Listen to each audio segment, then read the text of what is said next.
kapitel 12 her. Skrifttykkelse er jo et spørgsmål om, ja, det kan den så ikke lige ramme. Font weight hedder det så på engelsk, den egenskab man skal stille. Hvis man lige kigger på sådan en her i Dreamweaver, jamen der har vi noget tekst heroppe, og det er p-tags.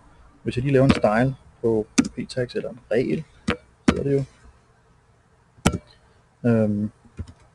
Skal jeg lige huske at lukke den selv.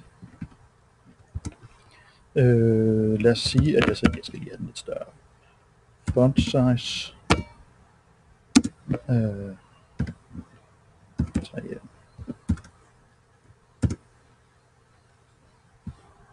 Kan jeg ikke spille noget live? Det kan den da. Sådan. Og der vil jeg godt have en vægt på, det vil sige, at jeg vil godt have den lidt tykkere her. Så jeg sætter en font weight til at være lige med bold. Og der sker ingenting.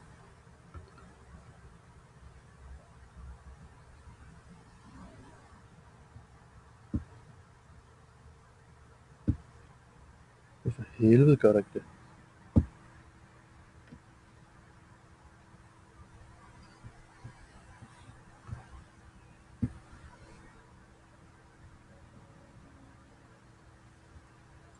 Det er stadig forkert.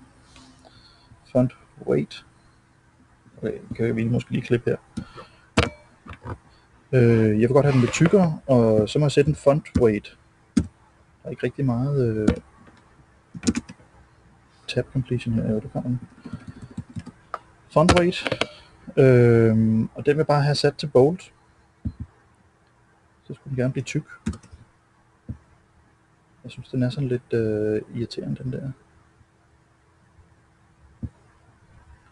Så vi gør det sådan her i stedet for. Sådan se det.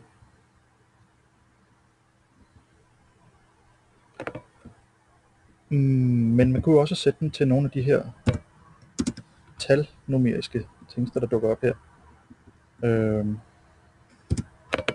Og 400, den skulle gerne være sådan en ordinær skriftstørrelse, mens 700 skulle gerne give mig noget tykt. Jeg skulle ikke rigtig se forskel her.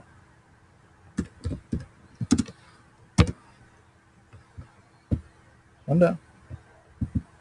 Jeg prøver lige med 400 igen. Og hvor kommer ideen om de her tal 400, 700?